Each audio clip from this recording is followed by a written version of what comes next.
Ladies and gentlemen, we are the Rum and Regret Podcast. I am Andy Drake. Johanna Myers. Nate Tussey, and we drink and we know things. And as Billy Butcher would say, we have an extra cut on the cast tonight. Yeah, try your best not to be a cunt. Yeah.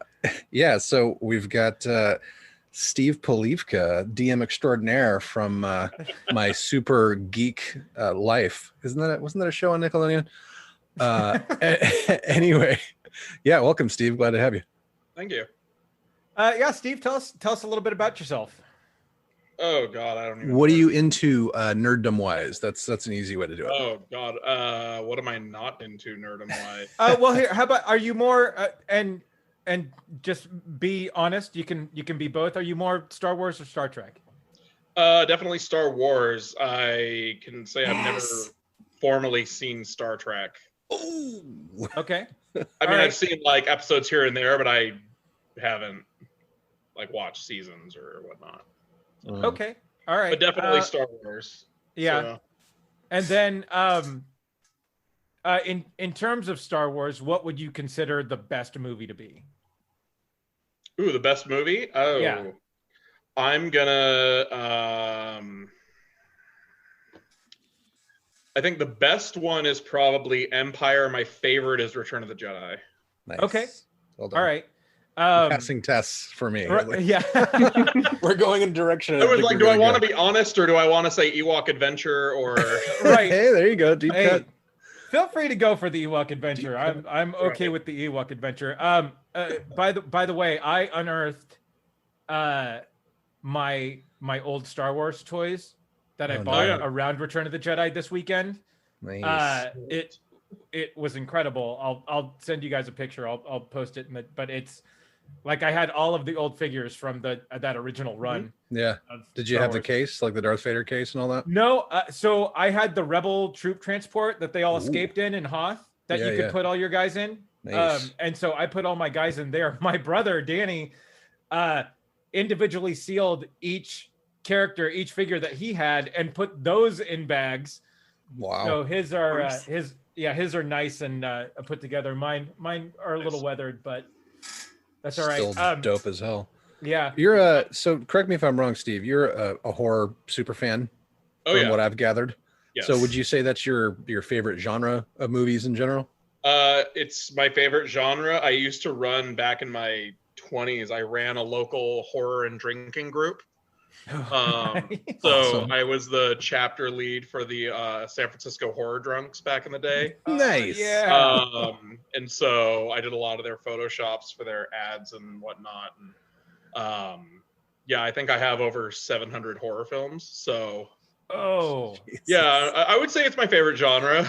Okay. Do you we've have got a regular for He's any still in my horror heart. movies. I know, right? You're gonna fit right in.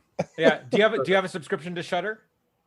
I don't have a subscription to Shudder. I have a subscription to Full Moon just because it came with a free Puppet Master DVD box set or a Blu-ray box set. Nice. And so I was like, I'm getting that for free for the price of a year-long membership, and I may as well do it. All right. Yeah.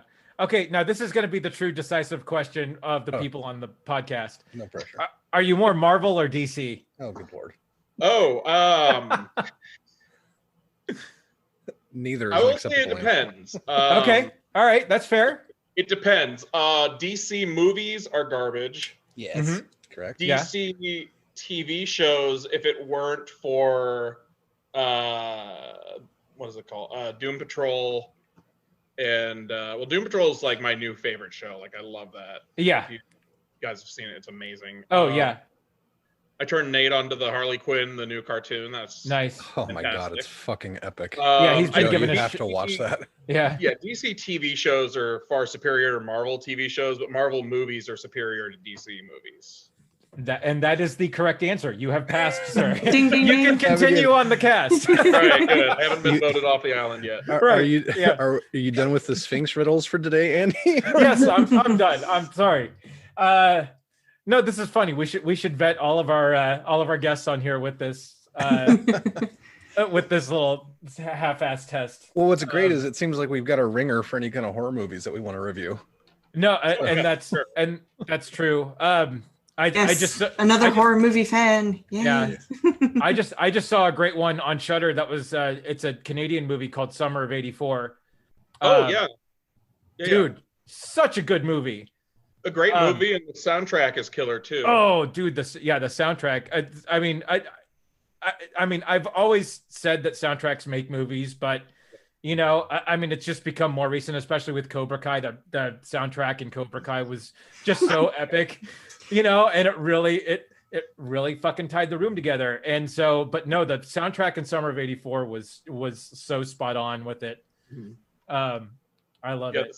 The same band who did the soundtrack for Summer of '84 also did the soundtrack to Turbo Kid, which is an amazing movie. It's I'd say it's Canadian, like I'll say sci-fi, excessively gory. It takes place in the futuristic 1997. Oh, nice. And it's probably one of my new favorite movies. Like, it's just, the soundtrack is amazing. Apple, one of the characters in it, gives me life. It is excessively like Evil Dead levels of gore and just nonsense. God, that sounds like we need to do like an MST3K kind of thing for that. Yeah, we need to do a watch party for that. Yeah, right on. For sure. Dude, that's great. Hey, before we go on, okay, I'm not sure when the last time we kind of ran around the table and talked about our favorite things, but real quick, can you guys do a quick like this is me for Steve, since it's his first time on the show? Yeah, for sure. Joe, why don't you go first? Oh Lord. Yeah, so I am a horror fantasy nut.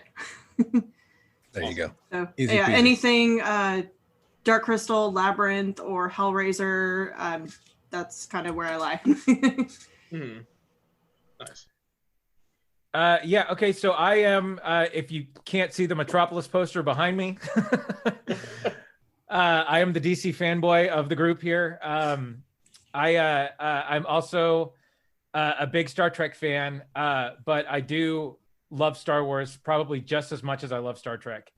And then a huge video game guy. I've been playing Borderlands 3 for a few months now. And then Mortal Kombat is like I've owned every incarnation of the game. I play it whenever it comes out, and Same. Yeah, same. So I don't know. That's me in a nerd nutshell. In a great big bloody nutshell. All right. Oh my goodness, this is me in a nutshell. What nut has a shell this big? I don't know, but let's crack the nut that we came here to crack. Right. And the nut that we are cracking tonight is we are going to talk The Boys, and season 2 just wrapped up on Amazon Prime on Friday. And I know people sort of complained about this online, but I the first season they released all at once, which was cool. We got to just blow through it in the weekend. This they did the first 3 and then did a traditional release schedule. And I was feeling this way when Disney Plus was releasing The Mandalorian every week. I really dig the traditional release schedule when getting excited about a show, and it really makes you want to watch that next show, and it really builds sort of excitement for the next week. I don't know. I might be in the minority here on the cast. And I think it gives you time to process what you watched. Like you can spend the whole week of like ruminating about it and like, oh, that was so awesome and amazing, and then gear up for the next one. Right. Yeah. I liked I like the hybrid approach that they took on this one, where first 3 dropped, you kind of get your binge in because you've been waiting for a while. Yeah. And then it's kind of a slow drip. Right. I like it. Honestly, I can't say that I like it. I love what they did with this season, and I think the cadence of the release was perfect given how heavy every episode was. Yeah. But I do enjoy being able to binge a new show in one day. Right. Because I'm a sadist. But beyond that, hopefully I won't always have this much free time. So I can appreciate hashtag get Nate hired. So I can appreciate the traditional schedule. What are your thoughts on that, Steve? Yeah, I mean, I am definitely a fan of dropping the whole season at once. I'm going to use Game of Thrones as an example. Watching that week by week, I would kind of lose interest or lose some of the plot lines in the mix. But that was more a lot of talking, very little action for like 4 episodes in a row. And then there'd be one episode that was like tons of action. So it worked for the boys. I think I agree with Nate, like having it drop once a week because each episode was so heavy was helpful. But yeah, I like when it's all dropped at once because then you can binge it and you could really just take in the full breadth of the whole thing, as opposed to like you watch it for a week and then stuff happens and then you watch the new episode and you're like, wait, who is this? What are they doing? Where are they again? Oh yeah, let me go back and watch the last episode to catch back up. Yeah, so. I agree with you there. Game of Thrones was such a different beast because there were so many characters and the families were so deep and intertwined that I really didn't get it until actually Nate bought me one season on DVDs, and they had these great little sort of pop-ups that sort of explained who was who and who was connected to who, and it was like, oh fuck, I wish I had this when I was watching the show. Mm-hmm. But no, I agree with you that, you know, releasing it all at once is great too. But I dug getting excited for the next show, and especially my wife and I were like, oh, it's Friday, we get to watch The Boys, you know. Yep. So yeah, no, that's cool. I don't know how we want to do this. Do we just want to say like high points of the season? Do we want to give sort of a slow overarching spoilery sort of this happened and this happened, or do we just want to say sort of like what kicked ass this season, what was kind of blah? Yeah, I don't know. I guess let's just go around and get everybody's input, and if there's specific things that everyone wants to talk or somebody wants to talk about, then we'll dive into that. Doesn't have to be super formal, but I think season 2 should be the focus as opposed to the whole. Well, right. Yeah. So well, let's just dig into Joe. What were your thoughts on season 2, just in general? Generally, it's awesome. Yeah. I was so hooked, and I got some notes here. So I do have a little like kind of overarching both season notes. And that's fine. It's all good. What? Like, I love the show so much because if this show for me is like realistically what would happen if superheroes were real. Oh, like if this is how they would be handled. There would be like, you know, the whole Marvel Inc.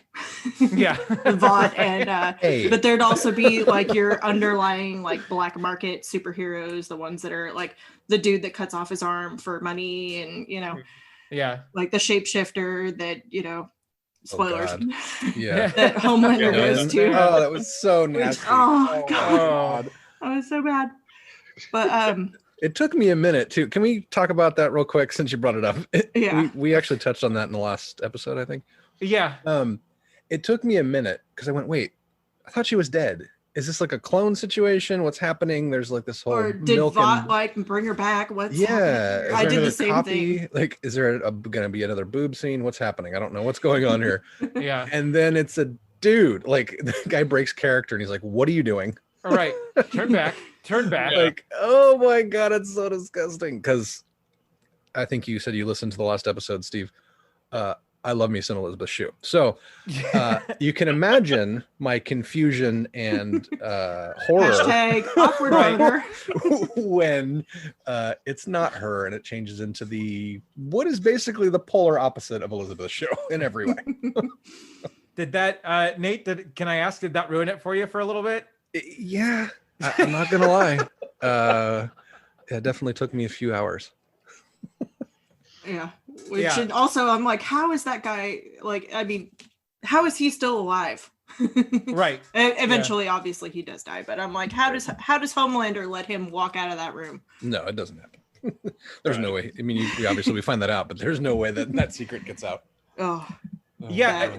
No, that was such a great scene. Yeah, just because you don't have any idea what's going on, and yeah, you're asking yourself all this question while all this weird shit is happening. Now, did he creepily drink the milk before or after this that scene? That scene was too much. I don't know, but I couldn't drink milk for a while. I'll tell you. Yeah, I instantly became lactose intolerant. Yeah. Right. Yeah. But yeah, no, that was such a great scene to have in there, and I mean, Anthony Starr is such like perfect for Homelander, and like I don't know, every time he's on the screen, like I don't know, he just owns the fucking scene. He really I love does. and hate Homelander so much. Oh yeah. Right. Yeah. The actor's fantastic. I just can't stand Homelander as like as a person. I want him to die. So. Yep. Yeah. Agreed. Right. Yeah. So, keep going, Joe. This is gold. Yeah. Keep this train going.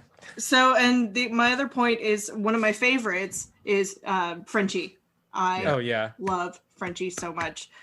I love the fact that like Huey is the guy that does the right thing because does it right to please people, where Frenchie does the right thing because he just generally loves the people that he loves. Mm-hmm. And even like, you know, if building bombs is the right thing, he does it. Right. Yeah. And he's chaotic good. He's chaotic good. And he had one of my favorite lines this season was the Wile E. Coyote quote. Oh yeah. It's just like AR-15, no more meat. Right. Like, yeah. I love you. You need to put that on your truck. I do. Oh my god. Oh my god. Yeah. That's amazing. Oh, I had to pause and stop and just cackle and just do a dance of joy. Yeah. Like, I love it so much. Now, did any of us have any familiarity with the graphic novels before this? No. Okay. Definitely want to go back and look at them. Joe, you said they're free on Prime, right? I was wrong. The first set is free. So it's like the first like 5 or 6. They dole it out like a drug. There you go. First taste. But yeah, like I read all of them and then I'm like, wait, no. And it doesn't even get to like I think it gets to halfway through season 1. Oh geez. Okay. I'm like, no, I need more. Online. So it's well from what I know, apparently this is it's very different. So it's sort of Walking Dead-ish where they take a bunch of the themes but apply them to other characters, gender swap a couple characters here and there. But yeah, apparently there's they say it's about, you know, like 20 to 30% comic book accurate. Wow. Yeah, which is interesting. But what they say is that everyone seems to love it. They like the change in it. So from what I've read, like I've read through that first section that's free, and like you said, they gender swap characters and like pardon, but you know they race swap some characters. But like basically the meat and potatoes of it is like true to the comic. Right. The really, really graphic, gross parts are really true to the comic. Right. Which is kind of cool for me. I heard the comic is crazier, right? I would expect it to be if the show is that crazy. Well, so as far as I've gone, like most, like the very first scene in the first part of the show where Robin gets, it's like verbatim. Run through. Oh, geez. Yeah. Well, and think of it like Kick-Ass, where the Kick-Ass graphic novels were so, you know, like over the top and sort of hardcore, yet both movies were dumbed down a little bit in terms of violence and language. The graphic novels were so over the top in terms of like language and violence that I really need to read those then. Okay. Yeah. Oh God. Noted. Right. Yeah. Joe, you got anything else? Let's see. Where are my notes? Tell me your notes are long and distinguished. They are long like my Johnson. So yeah, 2 more notes. The Stormfront Homelander sex scene. Oh God. Cheers. Yeah. Burn me. Don't stop. Bitch. Yeah. Oh my God. It's so disturbing. Yeah. Oh my God. So disturbing. And then the Homelander, I can do whatever I want. Oh God, at the end. At the end. Yeah. Okay. So funny story about that scene in particular, filmed for season 1, filmed to be sort of the end of season 1, but canned because Amazon thought it was too much. Yep. Clearly so much has happened since then that they're like, nope, that's fine. That's put it cool. on. We're fine with that. Yeah. Yeah, no, I had to tell one of my coworkers has seen the first season, but not the second one. And that was one I had to tell him. I was like, dude, and I literally said it like this. I'm like, Homelander's on top of the Empire State Building, just beating it mercilessly to New York City. So please watch this season. Yeah. So I have a question. What is the kill count when he finishes? Because if you think about the whole, there's been a thing back and forth I've seen forever. Like Superman could only get with Wonder Woman because if he actually finishes inside of a normal woman, he's going to blast at her back like a shotgun. So is it the same situation with Homelander? That's the only reason absolutely. That Stormfront. That discussion was in Mallrats. Right. Yeah. And absolutely. The only person he could conceivably have kids with is Wonder Woman, because she's the only one who could handle his super seed. There you go. Yeah. So so he's definitely killing somebody from the Empire State Building. Is all I'm saying. Well, absolutely. he didn't kill Becca. Oh wow, fair point. Right. Maybe his pullout game is strong. I don't know. Kryptonite condom.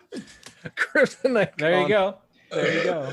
Oh, no. And final point, I can't wait for season 3 for Jensen Ackles as Soldier Boy, because I'm a big super Supernatural fan, and I love Jensen Ackles, and I can't wait. So, did you notice that there's that when Stormfront finally becomes bad in the public eye, she looks to her phone and then she's seeing all the memes, and there's that one where the car runs her over. Mm-hmm. You notice that? Notice that was a Supernatural car from Supernatural. Yeah. And also, I love that she went out Anakin style.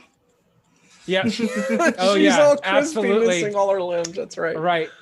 Oh, but I mean, about that, like, does she really go out? Because when she was banging Homelander, he was burning her, and she healed pretty quick. So I mean, until I see her like in the ground, I'm anticipating she's going to be back. Yeah. Well, didn't they say at the end that she was like? Well, Homelander said it in the speech. She was held in an undisclosed location. Yeah, Homelander said in the speech that she'd been neutralized or whatever and will face judgment. That might have been just to she's absolutely still alive. Well, she had the rabid army of fans, right? You know, her SS people. Her Proud Boys. Yeah, her Proud Boys. Well done. Yeah. Right. Yeah. It's being handled by top men. Yeah, exactly. That'd be hilarious if they just wheeled her into a giant warehouse like the Ark of the Covenant, put her in a box, and did that whole. God, why didn't they do that? That would have been so amazing. Stick her next to Black Noir, you know. There you go. That's right. Yeah. Oh, I loved him this season, even though he got taken out by fucking Candy Bar. Yeah, by the Almond Joy. But we actually got to see some of his stuff. Got to see him in action and everything, and just got to see him get fucking crispy into one part and just keep on going. I thought that was cool because he really didn't do a whole lot the first season. Like he was just there to look cool, you know. There were rumors that he was Giancarlo Esposito. Oh, really? For a minute. Well, sorry, I keep hitting my mic. Yeah, it was something I saw flying around the internet before they actually revealed that he wasn't, when he dies or whatever. But people were suspecting that because his chin was the same. There was that one scene where his mask gets lifted up a little bit. Yeah. Yeah. So that scene pissed off a lot of the comic book fans. Why is that? I could tell you why. Is it a spoiler? It is. Well, no, I don't really want to know. Okay, then I won't tell you. Okay. That was a point of contention for some of the comic book fans this season. Gotcha. Was his reveal. So. Roger. Yeah. All right, Steve. Let's go to your thoughts on the season. So I loved and I hate. Well, okay, I didn't hate the season. I hated Stormfront. She drove me goddamn mad.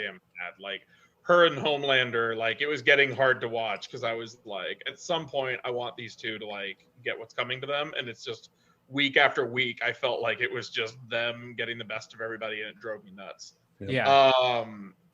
I too love Frenchie. He's one of my favorite characters. The banter between him and MM is my favorite. Like when MM gets strangled out by the dude's dick.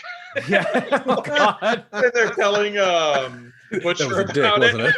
Right. And Frenchie looks at MM and he's like, "You should expand your mind," or like whatever. He's like, "Hey, come on." Like I was rolling. I had to rewind it because I was laughing so hard I couldn't hear what else was happening.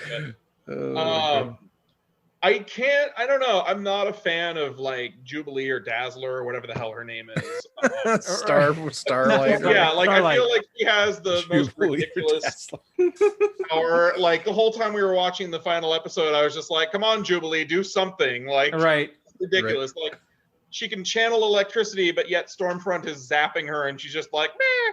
Yeah, I was waiting for her to use that power against her. Right. I was like, turn it back on her or something. Yeah. Like, what do you do besides flash people? And that sounds really bad. I probably could have worded it better. No, it sounded not for this podcast, it to be. Please. No, yeah, you're fine.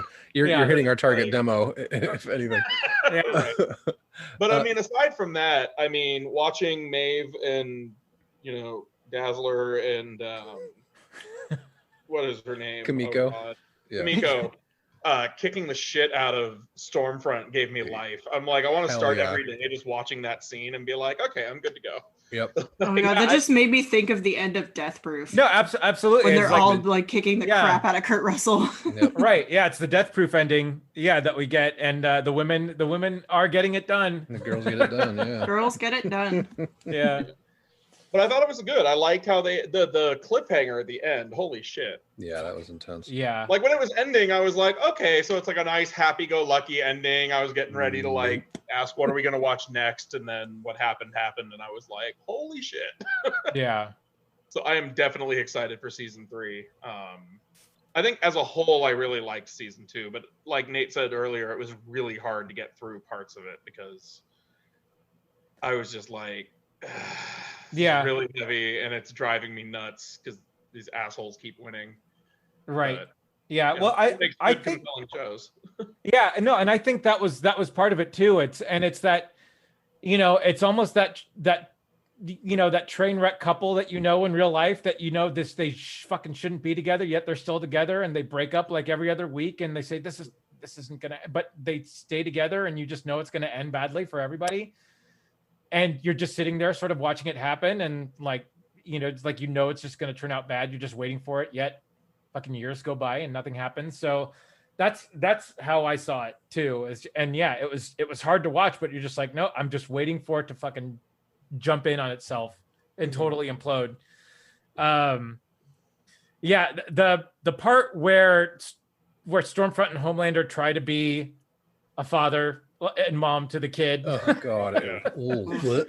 That was painful to watch. Oh god. I was like, yeah, that was like, I don't know, his whole thing with the kid too, just trying to be, and just to be way off was that alone was hard to watch for me. And at the end, when she's trying to indoctrinate him into her Nazi bullshit, it's God, white genocide. Like, what the? You literally just said that on TV, right? Like, hey, read the country you're living in right now. Yeah, Jesus Christ. Well, I mean, it kind of is like. No, this was mirroring what's kind of going on right now, which it makes it even harder to watch. Right. Exactly. Yeah. Absolutely. Yeah. Steve, anything else? No, I mean that's. I would have liked more of because it was kind of cool. I felt like when they went to the asylum and they had all those different people, that's where they met Lamplighter. Mm-hmm. Yeah. Like I thought it would have been cool to introduce more soups because it seems very like there's just, I mean, for a company that supposedly has so many soups and there's like a soup church organization and all this other stuff, we only see like 6 the entire season. And you're like, okay, like where are all these other dudes hanging out? Like this is so it was kind of cool to see their powers and like what's going on with that. Well, yeah, and the archer guy that they introduced with the deep eagle eye or whatever. Right. Like the Hawkeye knockoff. The butt of every Hawkeye / Green Arrow joke that anybody ever wanted to make. Yeah. Well, and apparently that was part of the comics too, and this isn't really giving anything away. But apparently there are several tiers of superhero teams that are out there, and sort of to indoctrinate Huey into the boys, they have him sort of fight and like sort of infiltrate these lesser teams, to before they give him a go against Vought. So yeah. So I did love the scene with the Deep, where it's like they're on the boat and it's this whole like, oh shit, He does have like usefulness, and then they just plow straight through the whale. It's like he beaches the whale in front of him. Like, what are you doing? Yeah. It's hilarious. Oh God. Geez. I was just like, God damn it, Aquaman. I know. Yeah. And you know he was super stoked. Like they're where? They're in a boat? Right. Oh, like, yeah. Like, this is my chance. Oh my it's God. Like, it's a D&D analogy too. It's like you could, I have a guy that can breathe water. Right. Cool. We're the other thing going to be on water. Yeah. When he's talking to his gills and his gills are talking back and it's Patton Oswalt. I almost lost my shit. It was the best cameo. Come on. Look at me. That was great. Oh God, no, that was such a good part. Yeah, I loved watching Deep finally get to see his power and everything, and just like, oh hey, maybe the Deep is a little badass, and then nope, no, just drive the speedboat right through the. Yeah. Oh man. All right, Nate, let's dig into your what I'm sure is a long and distinguished list. No. Like Mike Johnson. No. Hey, thank you. Yeah, no, it's adequate. Okay. Like my Johnson. Right. So it's not girthy. iPhone. Yeah. No. Yeah. So I mean, I really love the season. I love the show in general. It's one of my favorite things ever. Kind of gives me life in general. Just to echo what Joe was saying, this is really. I think this is a great parallel to what's the wrong word? It's a great way to show what would actually happen if superheroes were real. I think it wouldn't be. I mean, if they were created by a corporation, then yes, I think this is exactly how it goes. If it's a random like Inhumans type thing where a bunch of people get infected, then you just got to figure out who's going to be good and who's going to be bad, and it's going to be anarchy. At least this way, it's somewhat controlled.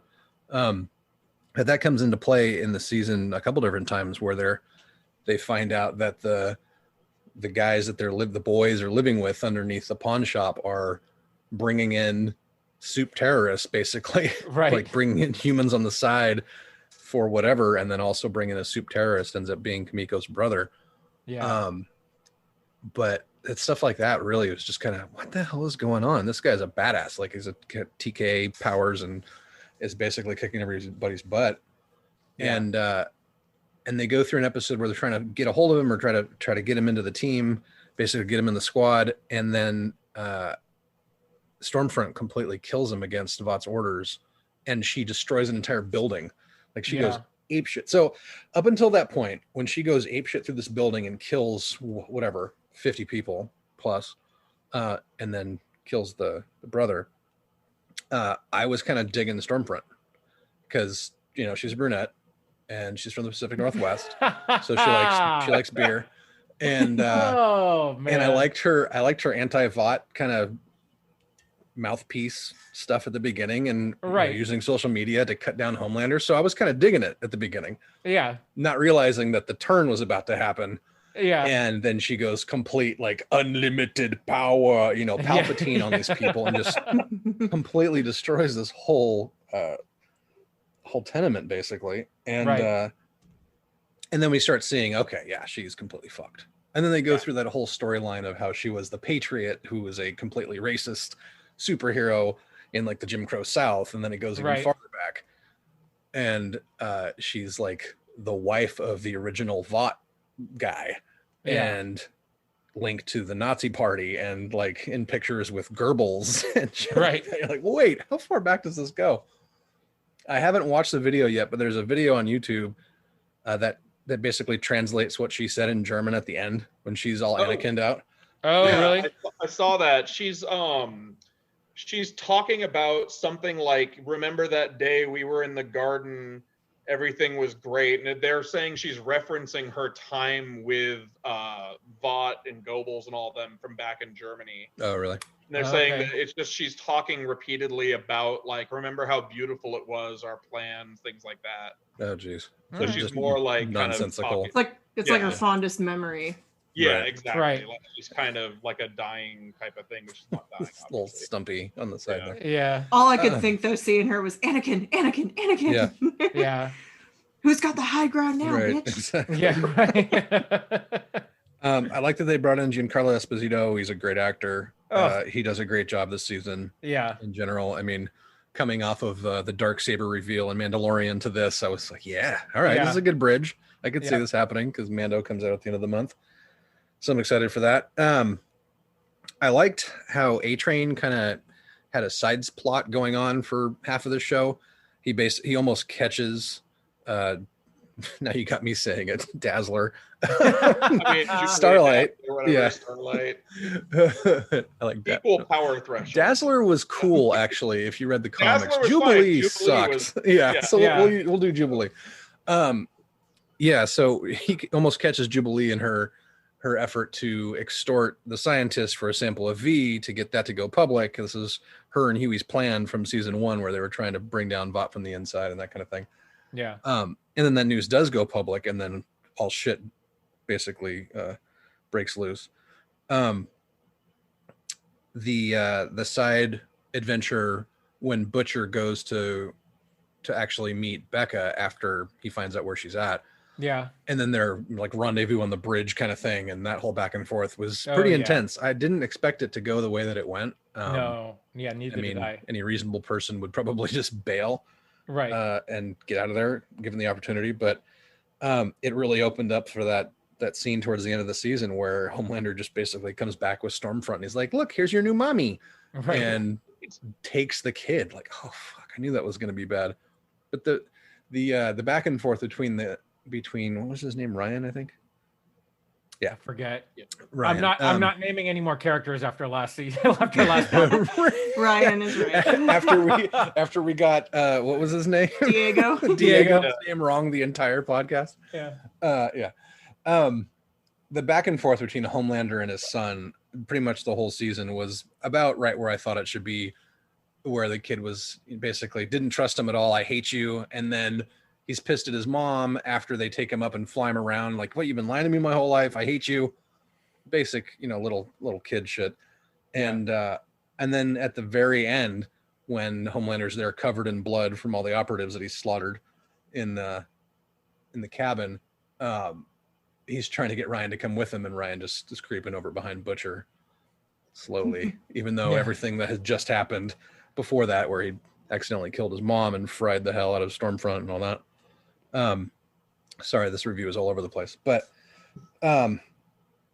basically that's the long way of saying I absolutely love the season. I love the characters in it. I thought they did a good job with the whole Church of Scientology parallel, which is ridiculous. Awesome. You're acting like a really toxic person. I think you should leave. I threw up in my mouth a little bit when I heard that. Like, oh, would you like a Fresca? Yeah, exactly.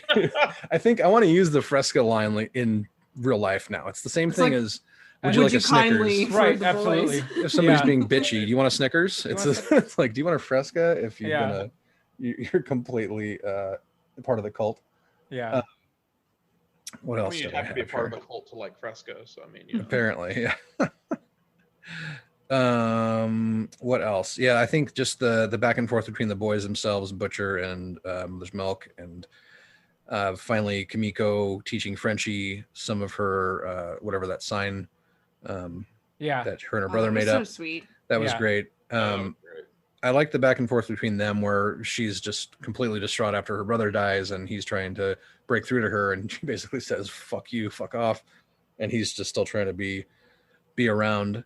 It was interesting seeing Lamplighter and the actor that played Lamplighter, considering he was Iceman in the original X-Men movie. That's who he was. Okay, the whole time I'm like, he looks so familiar. So it's funny. He actually has a twin brother, Bobby Ashmore, who does a lot of TV. So he was in Warehouse 13 and everything, and he looks exactly like him. But one is like good for TV, and one seems like he's good for movies. But this was the movie brother. That was, because as soon as I saw him, I'm like, wait a minute, this was Iceman in X-Men.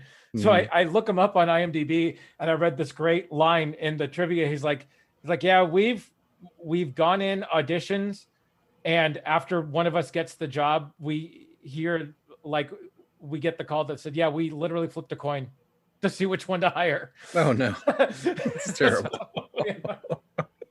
But yeah, that was Shawn Ashmore I thought was great as the sort of disenfranchised X7, you know.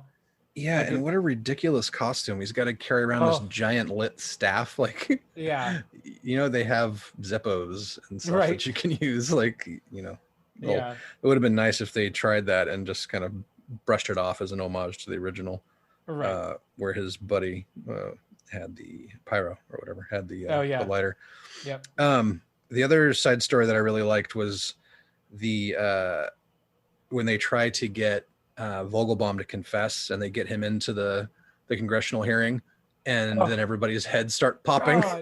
You're like, wait, what the fuck is going on?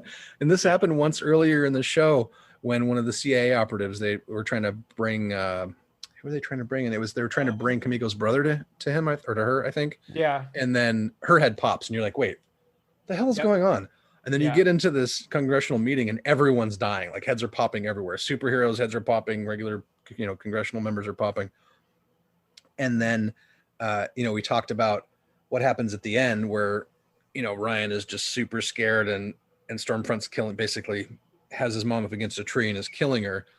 And he can't get his powers to work. And then he basically novas and knocks out Butcher. Butcher wakes up. And his mom is there basically bleeding out. She's got shrapnel or something in her neck. Yeah. And is basically dying. And he's just, that actor, holy crap, that kid's going to be scarred for life. Yeah. Because he sold that really well. And there's a moment when after she dies and the kid is just in the background saying, I'm sorry, I didn't mean it. There's over and over that Butcher looks like he's going to kill him because he picks up that crowbar. And the look on his face is just pure murderous rage. Like everything that he's done and everything he's gone through to get back to her, and now she's dead. And he called Ryan a soup freak earlier, and that's why the wife didn't go with him earlier in the season. Yeah. I was really curious which way they were going to go with that. I'm like, is he just going to knock this kid into next Tuesday? Because I kind of like just the way the show goes, I'm like, I kind of feel like they might go. Yeah, I don't know. That might have been a little too. That might have been too much. Yeah, but that kid is amazing. Like the whole scene in the Vought Disneyland where he has the panic attack. I was like, oh my god! I'm like, I felt for him, and he played that so well. Yeah, poor little guy. Yeah. No, I completely lost my train of thought. No, you're good. So he grabs the tire iron or the crowbar, and he's about to. You're not sure what's going to happen, and then Homelander comes in and he's covered in blood or whatever. And I actually didn't lose my train of thought. Where was I going with that? Oh, because at the very end, we talked about that whole scene, because at the very end, the leader of Scientology Church, whatever it's called, is talking to the Congresswoman on the phone, talking about her trying to solidify their tax breaks. And she's like, I think that's something we can work out. And he's like, great. He pops a Fresca and puts his feet up, and then his head pops, and it pans out the window, and it's her standing looking at him through the window. Yeah. And that's the big reveal, is that you find out she's a soup. Nobody knows. Right. And then at the very end, Huey's goes and asks her for a job because he wants to try and do it a different way, kind of thing.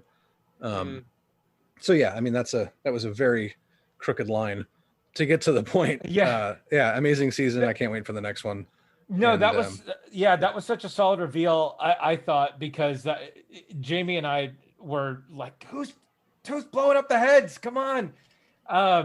And then I was watching a video from Screen Rant, which is a great YouTube channel that breaks down all of the shows that we like. And he broke down the courtroom scene, obviously after the reveal and everything. And he's like, so if you look at the courtroom scene now, you get these subtle clues that she's the one sort of popping heads. Oh, really? Nice. Gotta look at that again. And it's sort of that she needs the direct line of sight to do it. And so watching them slow that scene down and just hearing him sort of explain how it works out was like, oh man, it's such good sort of filmmaking right there, and such good, cinematography for a scene that happens that quick, that literally the only way you're going to pick up on this is if you slow it down and take it sort of frame by frame to watch it. Such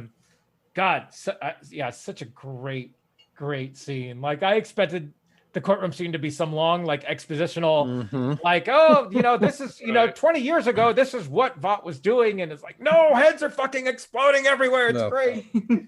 Yeah. So when I read somewhere too, on some post they were talking about when the very first head exploding scene, like whoever, I think it was the CIA woman who, like the minute her head explodes, the very next scene they cut to the Congresswoman. Yeah. Oh no. And it's kind of like a little Easter egg of like, oh, here's who's doing it. Yeah, the first head to explode was the very hot Jennifer Esposito. Oh, that's right. Damn. I was very, very, very angry to see her go. And what color is her hair? Oh, Jesus. Brunette. Yes. Ding. That's funny. Okay. So my sort of favorite moments from the season, first and foremost, I just think sort of the overall narrative of the pulse of the nation sort of being very close to what's sort of happening now. That's why it sort of spoke to me in all these ways. It's just like, well, and again, we said it a bunch of times this cast, but yeah, if superheroes were real and this is what was going on, everyone would sort of be all these corporations and especially political would want them sort of on their side to sort of gain favor with everybody. But one scene that we haven't brought up was the rally scene where the Congresswoman is talking and then Homelander shows up after his sort of gaffe. And then he has that little sort of dream moment where he lasers like everybody in the crowd. Yeah. It's like, yeah, Jamie and I were silent. We're just like, oh God, did that just happen? And then it cuts back. I'm like, no. And so, but I thought that was such a great scene. And I love the way that went down. Jack Quaid, who plays Huey, I just thought is so good at what he does. And I just finished the animated Star Trek show, Star Trek Lower Decks, where he plays Ensign Brad Boimler, where he's the sort of the happy-go-lucky ensign who is, like he wants to move up in command in Starfleet, but he's just sort of this inept, like he's not going to get much farther than he is, and he voices that so well. And I don't know, I'm really starting to like Jack Quaid as an actor and really get in. And I've watched just a couple of the the Comic-Con from home. I watched the boys panel. I also watched the Lower Decks sort of ready room after where he was on too. So I'm just really starting to like Jack Quaid as an actor, and I just thought he killed it this season. Yeah, Steve, I didn't think of this until you brought it up, but that last scene with Stormfront and Bedazzler. How cool would that have been for her to just fucking take the lightning and have that power right power. I mean, anyway. Yeah, no, Hero Logic 101. I mean, if she, and that was one of the things that really bugged me. She seemed like she was a powerful but if she doesn't have access to electrical sources, then she can do nothing. It was ridiculous. Like when they had her locked down. It's the Frozone factor. Oh, God, it's so dumb. I'm just having a drink of water. right. That's what it is. So yeah, no, especially when they went out of their way to show how her power works. I just thinking about that's it a great now, point. That should have been a setup for that exact moment, right? Yeah, and that she, because and you're painting the picture that Stormfront is just this badass who just can't be taken down and has lived so long and has sort of reinvented herself. God knows how many times she was Liberty before, but now she's Stormfront. And, so yeah, I mean, that just would have been a killer reveal to have her just fucking absorb the lightning and, but they needed the kid to take out Stormfront with, because that was another great scene too, where they're trying to train him how to use his laser eyes on the Deep action figure that looks nothing like Deep.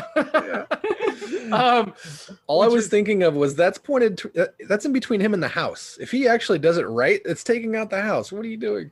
Right. Yeah, so ridiculous. I mean, about the house. So before we go away from that scene that you guys were talking about, real quick, when that confrontation scene, how cool would it have been? Let's rewrite the scene real quick, right? So they're out in the middle of nowhere. She has no access to any electrical sources or anything, and Stormfront's down there kicking everybody's ass, blowing up all their weapons, and throwing cars everywhere. And then she finally realizes, holy shit, that's a power source. And then she goes on and kicks the shit out of her. She didn't have to kill her there, but she kicks the shit out of her, lets everybody else survive. And then, it would have ruined the girls do it right, because my favorite moment of the entire season was when Maeve goes, hey, Kraut, and knocks her out. Right. What were you saying, Steve? I didn't mean to talk on you. Like, even if she were to redirect the lightning on her, I mean, Stormfront has shown she's super powerful. Like, she can fly, she can generate electricity, like all this other stuff. She can take Homelander's seed. It would make the fight a little bit more interesting. She would, no doubt, somehow, beat what's her face, Bejewel, the Dazzler. And let's change her name every time. That's going to be a challenge. No, it's okay. We're just calling her Julie. Done something like that. It would have made the fight a little bit more exciting instead of one-sided.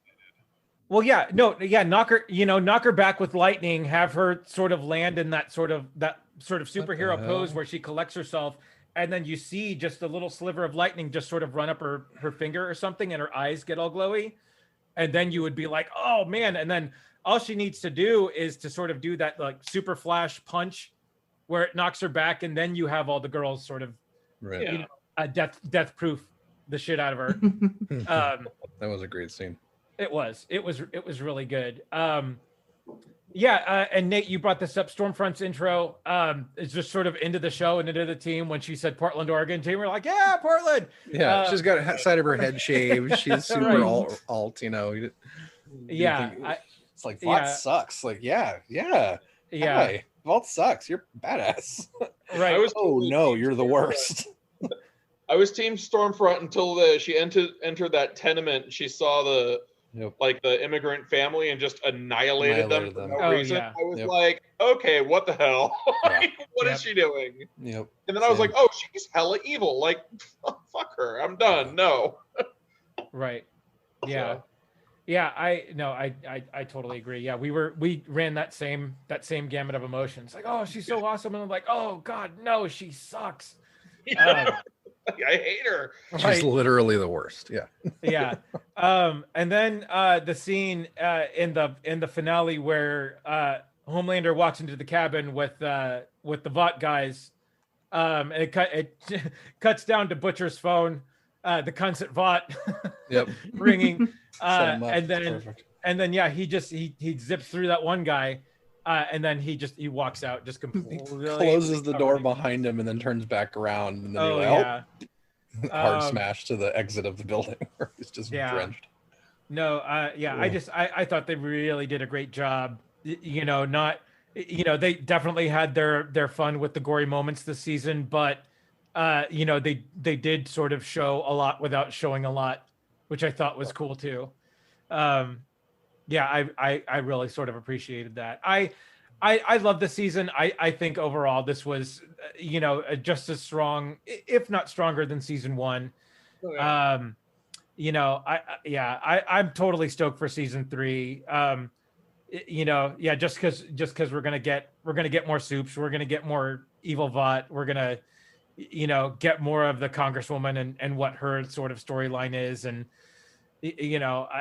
I'm stoked as to where this is headed and where this is going. And I think, and it is such a different superhero show than anything else out there. I just think it's great. I love it. I think it's really good. So I'm all about it. I want season 3 to include like the rise of Microsoft. There has to be another giant corporation that has stolen Compound V and are creating their own superheroes and their own superhero team at this point. It can't just all be Vought. If there's a really good viable product in the marketplace, some other giant corporation will see the money that's there and we'll the DC to Marvel. Exactly right. Yeah. The Image to Dark Horse or whatever, if you want to go second tier. Yeah. Oh geez. What else? Do you any more sort of deep thoughts on The Boys? Deep thoughts. I see what you did there. Right. Yeah. I loved his storyline. I thought it was great. The scene at the end where A Train gets back in and Deep's like, what about me? There was only one spot. Yeah. One spot's redemption. Two looks desperate. Right. Fuck Fresca. Fuck Fresca. I'm out, bitches. God. He's gone. Yeah. I married this weirdo chick that gives shitty blowjobs. Right. Poor Deep. He gets no respect. I mean, but anyway. Yeah. I like that they went deeper into Butcher's storyline and a little bit into Frenchie's. I like if in season 3 they explored more of MM's background. Right. I mean, aside from missing his kids, we don't know really anything about him. Yep. And for him being such a main character, it's like your kids can't be your only thing that's driving you here. I mean, like what Butcher's not that cool. Right. Exactly. I mean, like, he's fun to hang out with and his aunt is cool, but I mean, like, what else is there? Right. So, yeah. No, fair point. Yeah. Super sweet. Super sweet. All right. I want to see more Broken Homelander. Apparently he's getting left off the chain in season 3. Oh, dude, because the very end when he's giving, like, they're doing the, like, TV thing where it's him and Maeve and Starlight. Zooming in on his eyeball. Yeah. Oh, man, just that zoom in on the eyeball and then just to beat Norman it. Bates I can do moment, whatever I want. He's, like, lost it. Yeah, it was a Psycho moment right there. Yeah. Or the other article I read was talking about American Psycho. To see what happens. American Psycho look at the end there. Yeah, good old Patrick Bateman look. Right, exactly. Yep. Maybe they'll swap out Billy Joel for Huey Lewis next season. Oh, yeah, we didn't talk about Billy Joel at all. I did like the use of Billy Joel. There was so much. I was like, they really love Billy Joel, don't they? And then they explained it in the last episode. They pay it off. His mom left and they had a Billy Joel thing. Yep. Yeah.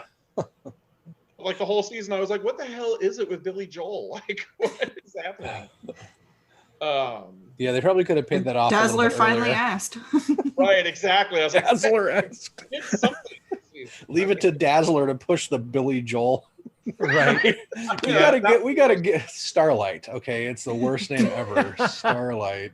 Honestly, that got me. I thought she was going to ask something super poignant and whatnot. Right. When she came with, what's with the Billy Joel? Spit took. Well, Starlight, I mean, if you think about it, it is the perfect name for a cheesy Christian superhero. Right. Absolutely. Yep. They probably knew how cringy it sounded when they made it. Yeah. Sure. Good stuff. Yeah. Yeah. Go ahead. Yeah. I love the part with her song too. And how she she gets in the car and it's playing and fucking really. Yeah. Her mom buys her a cross. I'm not gonna wear this. Yeah. It's like, I know, I just want you to have it. Oh, okay. You're right. Yeah. Gas station cross, like, here you go. Yeah. Yeah. Oh man. Yeah. No, yeah, this is good. It's one of those shows that we're only in the second season, but yeah, it came sort of out of nowhere for me last year. And then we binged it, we watched it and just sort of forgot about it. And then when it came back, it was just like super exciting and awesome. And yeah, totally paid off. Totally good. I can't wait for more. Yeah. Agreed. Yeah. Side note, did you guys see that Coming to America was sold to Amazon? Yep. So Coming to America 2, Paramount sold the rights to Amazon for a direct release for like 150 million or something like that. Wow. So it looks like that's going to go direct. Eddie Murphy still has a lot to prove that he still has it. What was that movie he was just in? He was just in something, and he was he was in something that he did good, but I didn't. Oh, he was in the Dolomite movie. Yes, thank you, Dolomite. Okay. He did great in that. He was actually fantastic. He was fantastic in that. Yeah. Okay. Yeah, I think. Oh man, I have really low expectations for Coming to America 2 because the first one's a perfect movie, and for what it is, right? And especially trying to do it now without a lot of the characters that you had back then. Apparently, some of the details in the sale there was some merchandising agreements with McDonald's and somebody else already existed before it was sold to Amazon. So I guarantee you they're doing a McDowell's thing. Oh, that'll be hilarious. I can't wait to see that. Yep. Yeah, it'll be interesting to see. I know Arsenio's signed on because he's not busy. Right. Yeah. Or anybody else on that movie for that matter. But right. Yeah. Yeah. No. I mean, of course I'll watch it, but yeah, I don't know. There's, again, it's really hit or miss with these sort of long, these long-lasting sort of nostalgia products that are coming out. Well, I mean, Cobra Kai, they did a decent job with. Yeah, they did a great job with Cobra Kai, obviously. Trying to downsell it. Really, Andy? Andy's been blowing that show for so long. I love it so much. I got my parents. My parents watched it now. Oh, no. My shirt arrives on Thursday. Your shirt. What does it say? I'm with stupid. Yeah. No, it's just a hawk.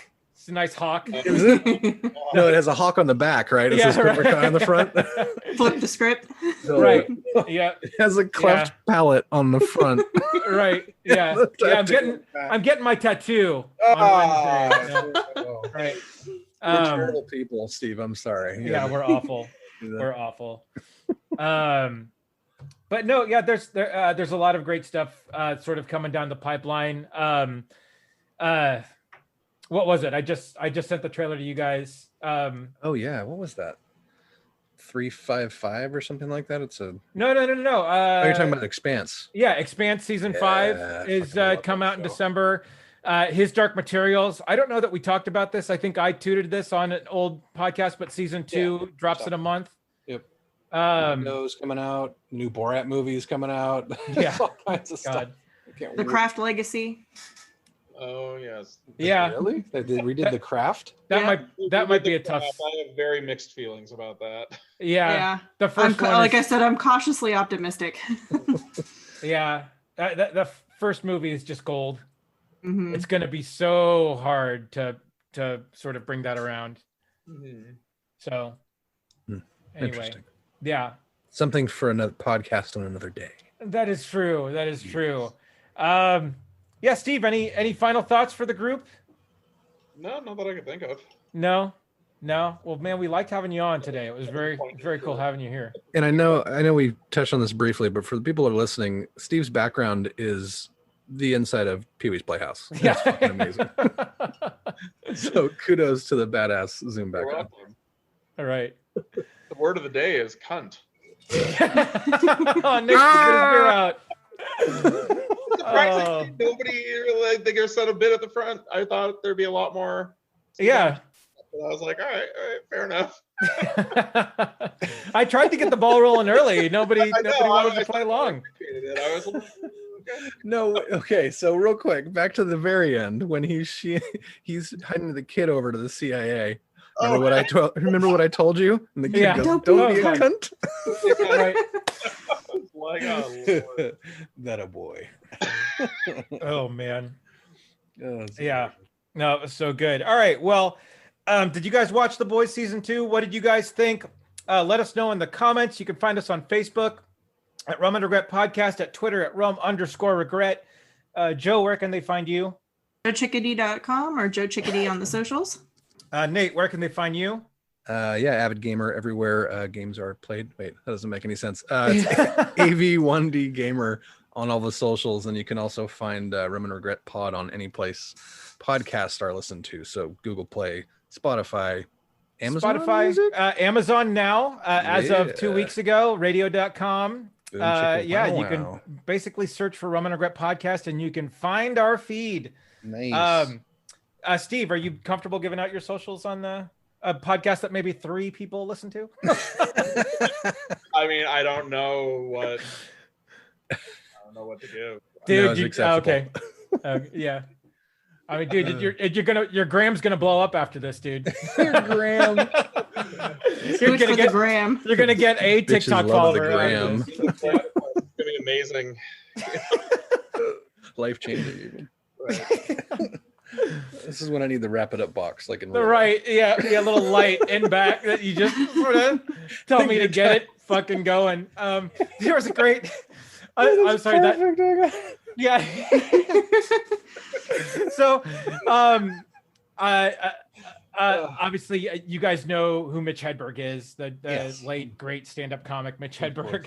He has this great bit about, it's when you're doing a show and they're ready to get you off. Sometimes they'll flash a little flashlight in the background. Well, one club I was at was really dark, and they lit a candle and a glass in the background. So I just see a floating candle and I'm just like, man, this comedy club is haunted. Nice. Anyway, R.I.P. Mitch, we love you. R.I.P. Eddie Van Halen. God, I can't believe we lost Eddie Van Halen. Anyway, 2020 sucks. Hashtag 2020 sucks. Yeah, it's just gonna keep on 2020, and we got to get out of this fucking. We got 2.5 left. 2.5 months left. We can do this. You can find me at Crazy Drake on Facebook, Andrew Drake on Twitter. As always, we are the Rum and Regret podcast, and until the next time, we have spoken. Good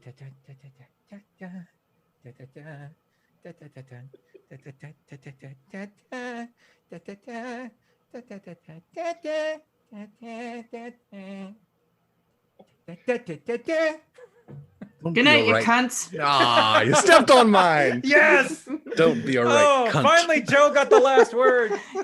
That never happens.